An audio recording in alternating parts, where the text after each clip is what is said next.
Hello, everyone. My name is Frances Jingles, and I'm the Client Relationship Manager here at Caliber. I just want to say thank you for joining us today. First, we'd like to kick off this webinar I would like to introduce you to Michael Ward. He's one of the managing partners here at Caliber, and he's going to introduce you to our presenter today and talk a little bit about Caliber. Michael, it's all yours now. Thank you. Thank you. As you can see, we're having a little bit of technical difficulties. That's why we started a minute late, and Dustin's not able to share his video. There will be a picture of him on the next slide, but it's not going to stop us from giving you great information today and continuing with this health and wealth theme that we seem to have landed on over the past couple of years. I know it's very important to me. It's very important to a lot of the partners here and a lot of members of the Caliber team, that whole wealth and health idea. What we found as we are planning for longevity, we are planning mainly around retirement. We do college planning, estate and taxes, small business, but it seems a lot of what we're planning for is obviously into the future. The reason why this is so dear to our heart is a lot of us personally have a very active interest in physical fitness and diet and all the things that help you just feel better. Especially the older I get, the more important that seems to be. But what we've also seen is as you are moving through each stage of life, especially into a retirement, it doesn't matter how much money you have. If you don't have health, it doesn't matter. You can't do the things you want to do. You're not even enjoying the things that you are doing. And so this is why we continue to bring these types of things to you in a webinar, just because it goes so hand in hand. We've also found that personal finance and fitness seem to go hand in hand in a lot of different ways. What we try to do as Caliber is what Dustin's going to try to help you to do, which is bring discipline, right? Hire somebody or outsource or work with somebody or a team of people that helps keep you on track for what your goals are. We do that every day in finance, whether it's helping you to determine how much you should be saving, what tax strategies are going to help you to reduce your taxes, especially with everything that's going on right now in the government and printing of money and some of those things. You know, our planning has definitely been hypercharged lately, but also your fitness needs to be hypercharged, right? We've got a lot more things in our food. It's a lot more of a sedentary lifestyle with this Zoom type of a culture. And so getting out and being healthy is more important than ever. And so we just like the similarities that personal finance and fitness have and feel like there's a lot that can be offered. And so I won't take up any more of your time. I'm excited for Dustin to present and take it away. Thanks, Michael. Appreciate that. So once again, I'm Dustin Lewis with Vice President of Front Door Fitness. We are a fitness company here in Overland Park, and I'm excited to kind of talk to you a little bit today about my journey and kind of how I came to fitness and what I do today, and a little bit of a call to action to the rest of you of how to start, where to start from, and where to go. So I'm going to start by saying I'm here today because of a terrible, cold, damp March Sunday in 1983. I was 10 years old. As a 10-year-old, my life revolved around two things. One, sports, and two was spending time with my dad. I was watching the soon-to-be defunct United States Football League game featuring Heisman Trophy winner Herschel Walker and the New Jersey Generals. And they lost that day to the Tampa Bay Bandits. That was coached then by a young ball coach, Steve Spurrier, 32-9. I watched that game on a small 13-inch TV in the corner of the surgery waiting room of St. Luke's Hospital. I tried to focus on the game, which was very difficult. Number one, as you can see there, they were an outlawed league. They were always trying to be different. They had a new concept that day, which was having no play-by-play or color announcers to describe the action. Number two, in 1983, the broadcasts were not in HD. As you can see from that picture there, I'm not sure how we knew what was going on in a football game in 1983 on TV. And number three, this guy, Big Jack. He was in surgery having quadruple bypass. Big Jack was 6'5", 325 pounds. He was a smoker. He worked upwards of 65 to 75 hours a week. In spite of that, he woke up every day whistling about 6 a.m. and he rarely went to bed without playing catch or shooting hoops with me, even after 11-hour days on our farm or at his grocery stores. Big Jack worked Monday through Saturday from 7 a.m. to 6 or 6:30 p.m. Sunday was his day of rest. That consisted usually of playing ball with me, playing catch, or going to the ballpark, or watching a game on TV or at the ballpark, or if he was lucky, going fishing. He left for work early one morning about 5:30. He worked hard, he ate, smoked, and stressed his way to his first heart attack at 42. That morning, he drove to one of his 9 grocery stores that he managed in rural communities in Missouri and Kansas. He woke up short of breath and a stinging pain in his shoulder that he attributed to 20 years of working as a butcher and a farmer. He worked the entire day and drove the 90 miles back home before my mother convinced him to call a family friend who was our local doctor. That family friend told him to meet him at the hospital to take a look. He had suffered a massive heart attack that should have killed him. Off to St. Luke's for the first of many major operations to save his life. 42 years old in a hospital where you're not sure what's going to happen to you. My world will never be the same. I worried. I began to sleep in the hallways outside my parents' room because I was worried that something would happen to him while I was sleeping. I worried that something would happen to him while I was at school. I worried that something would happen to him at my game. I always worried, not knowing or wanting to know what I would do without him. Big Jack spent the next 25 years battling vascular disease. He spent weeks in and out of the hospital, recovering from one life-saving operation to another. He had carotid artery bypass. He had 3 valve replacements. He had an aortic aneurysm replaced. He had vestibular bypass in both legs. And as any of you know about any of those procedures, it is a nightmare to go through and really difficult on the family as well. He loathed hospitals, but habits are hard to break. He quit smoking 10 plus times. He lost and gained the same 75 pounds 12 times in 25 years. And he spent his entire life savings on endless medical bills. I'm now 47 and have 2 sons of my own. The oldest is turning 18 in May, and the youngest just turned 15 last week. I've been focused and determined to provide them the confidence that I'm doing my very best to protect the physical and emotional health of our family. And today I'm here to talk to you about your most important personal responsibility, your physical health. Everyone in this room has dozens of people that depend on them on a daily basis. Your family, your friends, your coworkers, your employees, your employers, your customers, and your clients. They're each needing and expecting you to deliver each and every day. We are flooded every day of our lives with information on how to eat right and how to get in shape. This is a highly educated, highly informed group of professionals.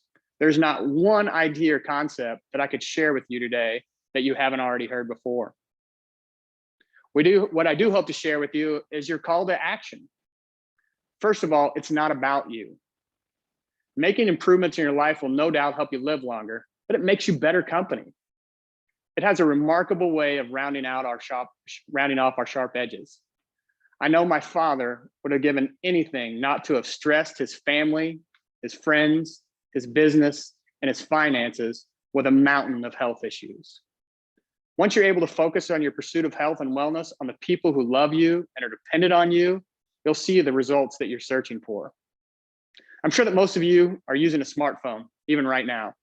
There's a great app currently on each of your phones. It's called a calendar. You must make an appointment each and every day to move your body. And more importantly, schedule it first thing in the morning. We're fresher and more positive in the morning. The day is yet to throw us any unexpected obligations or assignments. I know you, like me, once your day gets going, that it's hard to keep control. If you start your day doing something positive, the day has a really hard time of beating us down. Second, if you put it in your calendar, you're more likely to follow through. I know all of you take great pride in keeping your word to others. And now you have to keep your word to yourself. There are lots of aspects of our life that we don't have control of, but we do have control of ourselves. Successful people have great willpower and self-control. It's typically the basis of their success. And because you already possess this discipline, it can and should be applied to other parts of your life. If you can get to work on time every day, you're disciplined enough to exercise every day as well. I think one of the big mistakes people make is they're trying to tackle something large and aggressive and big on day one. Day one, we want to focus on small victories. All of us have one or more challenges in our life that we'd like to overcome. Taking them on all at once, it will nothing but ensure failure. Cut out one soda a day. Cut out refined sugar from your breakfast. Eat breakfast. Get to the gym 3-4 times a week. Start smaller, have success, and build from there. The next part is be patient. I know we talk about that to our children, to our families, to our clients, that we want them to look at the long term. Don't focus on today, but focus on the things that are going. We have to be patient. Things that are bad for you are almost always instantly gratifying. Drinking, smoking, laying on the couch, eating fatty, sugary, fried foods. While things that change your life take time to see the results and appreciate.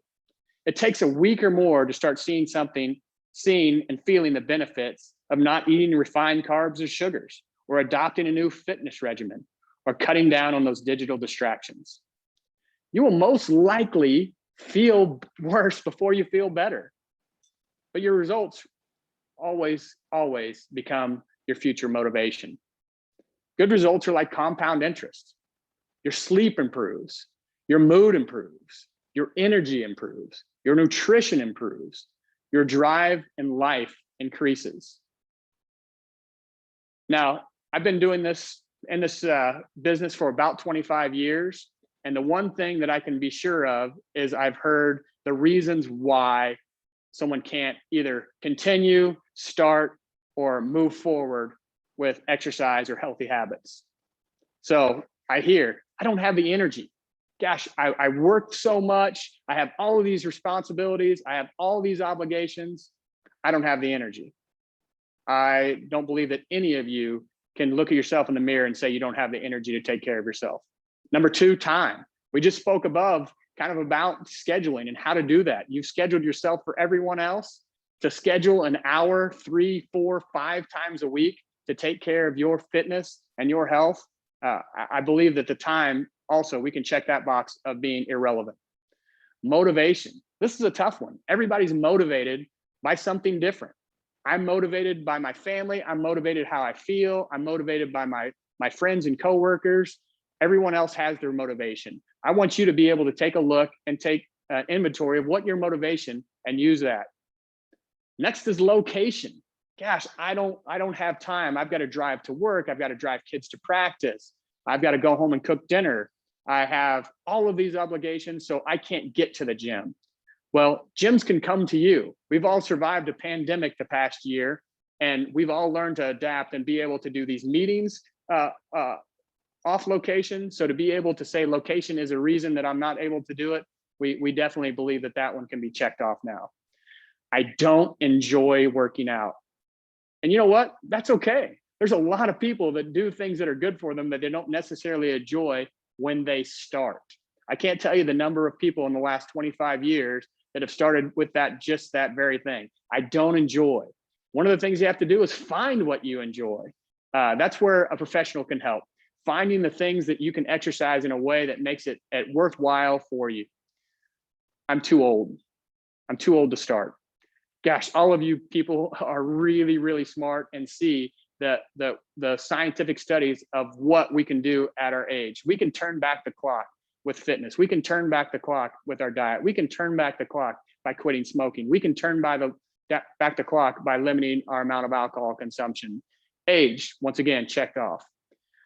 This is a great one that I really enjoy hearing from people. I need to be able to get in a little better shape before I start working out. I know that sounds funny, but I hear it all the time. Once I get in a little better shape, hey, if I lose 15 more pounds, then I'll be ready to go. Once again, it sounds absurd when I'm saying it, but I really want to have compassion for the people that feel like their current condition can't get them to the end results they want to be. They can't see the roadmap to get there. So your current condition tomorrow can change. It is going to take some time and patience. Another great one that I have is the anxiety of past failure. People have tried over and over again. Most of the people on this call have tried a different diet. They've tried an exercise regime. They've tried doing something, an activity, and they've had failure. And past failure causes great anxiety. And all I can say with that is, once again, past results have nothing to do with future results.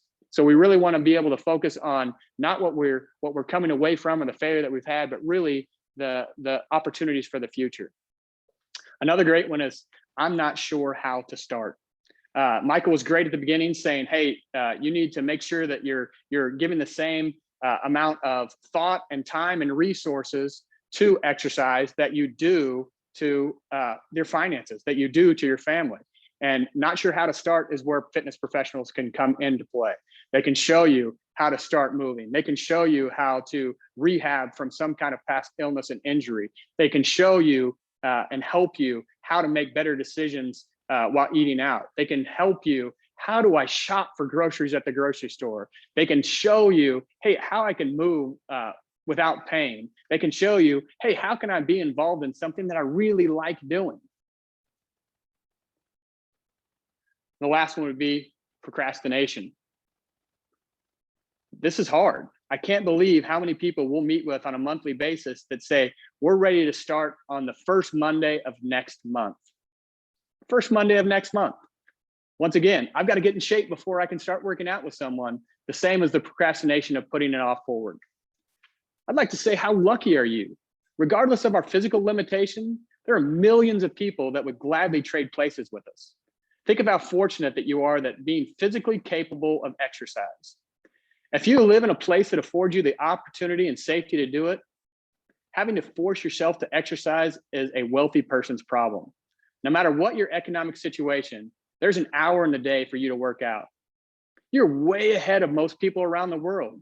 What do you think they would think about our complaints of having to eat right or having to exercise? Once again, we want to start simply.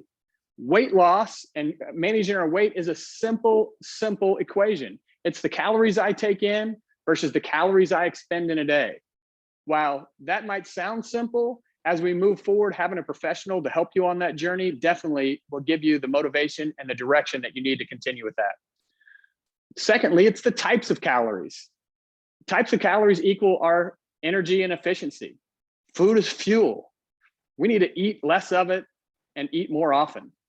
We need to start shopping the outside aisles of grocery stores and eat less processed foods. I know you'll feel better. The type of exercise that you do, really, that's on you. When was the last time you tried something new? Or better yet, when was the last time you did something you loved to do when you were younger? I know that, love the old adage, the best day to plant a tree is 15 years ago. The second best day is today. Same thing with fitness. I know all of you think, gosh, if I only would have started, if I only would have continued, but really we can't do anything about that. What we can do is make that plan of action today. The best time to start an exercise program, we kind of talked about people coming to me and saying, hey, I'd like to start the first Monday of next month. Really the best time is right after your doctor gives you the go ahead. That is one thing that we do recommend, and I want you to do, is to regularly see your doctor, regularly get checkups. We want to make sure that they are comfortable with you coming in and starting an exercise program, which that could be today. If you've been in the past couple of months and they've said, hey, you've got a clean bill of health to get going, do what you need to, we definitely want to help you do that.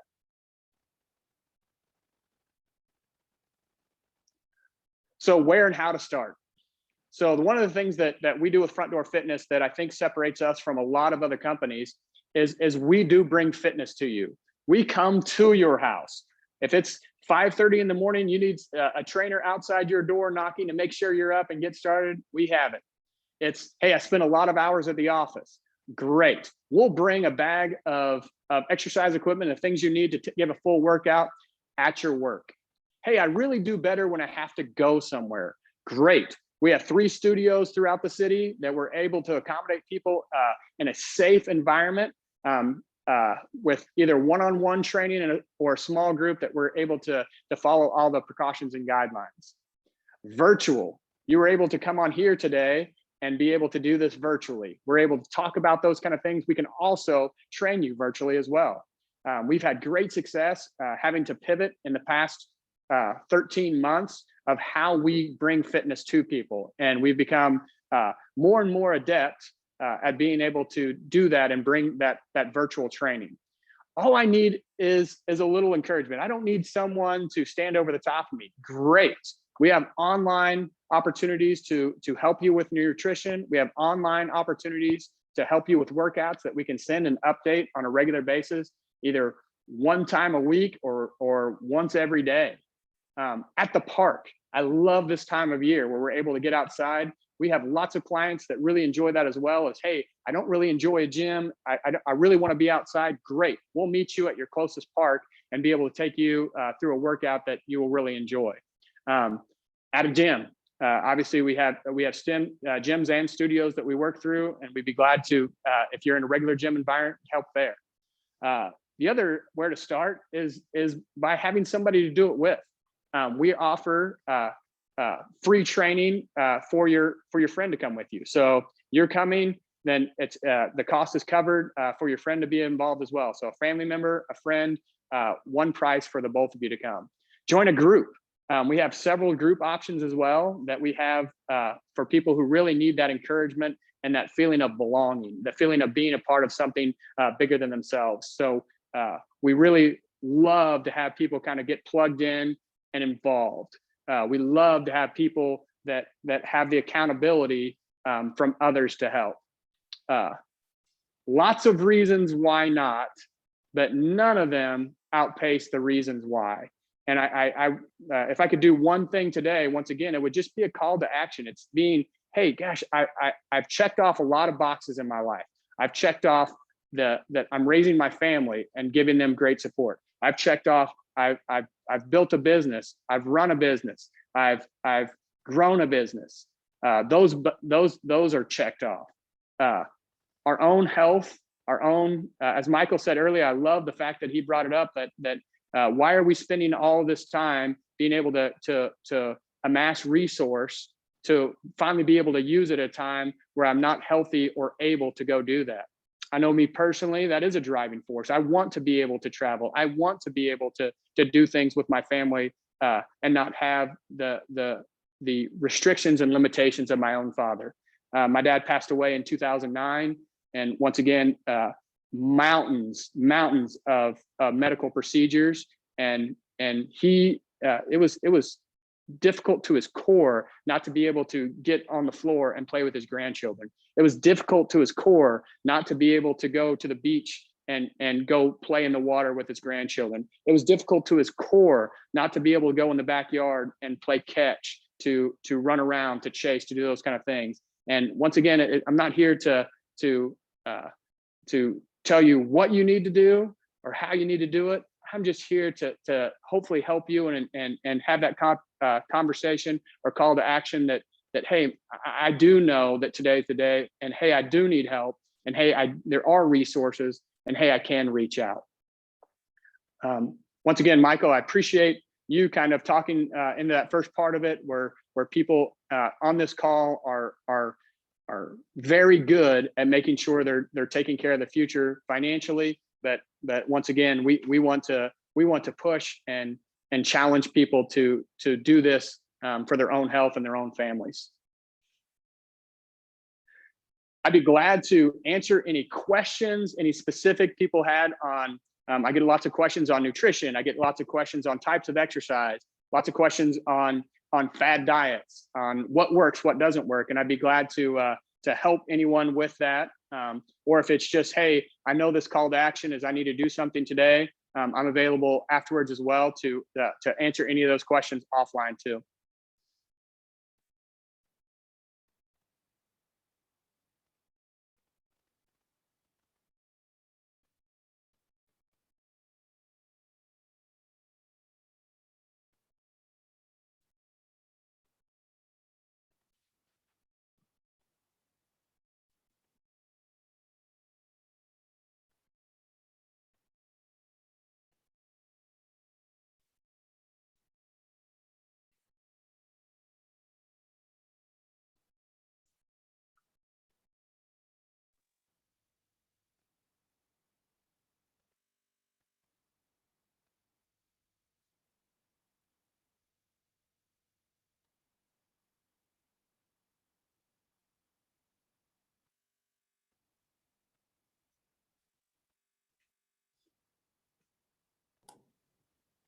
I'm No. so sorry, people. Thank you for letting me know, Dustin. Going along and my mic was off. So anyway, guys, bear with me. I'm so sorry. This has kind of been a crazy day. So anyway, I just want to say thank you to Dustin for his eye-opening presentation and his guidance on how to live a long and happy, active life. A lot of it kind of hit home with me too. So I'm kind of interested in trying to fulfill those dreams of mine. And also, if you want to find out more information about Dustin, you may reach out to me and I can give you his contact information also. So also, I have an announcement. Also, we're going to be having our shred event next month on Friday, May 21st from 11 to 1. It'll be in our east parking lot like we usually have it before. And I'll be sending out invites here real soon, probably within the next few weeks. So if you guys want to collect all your shreddables and get them ready for this event, that would be wonderful. Get them started, get those things cleaned out. And then also, I just want to let you guys know that we do record all our webinars. And I just, and if you want to revisit this presentation or along with all our other ones that we do, you may go out to our website, caliberkc.com, and view those. So I guess this is the closing, and I just want to say once again, thank you for joining us today, and you guys have a wonderful rest of the day. Thank you so much for joining us. Bye, guys. Thank you.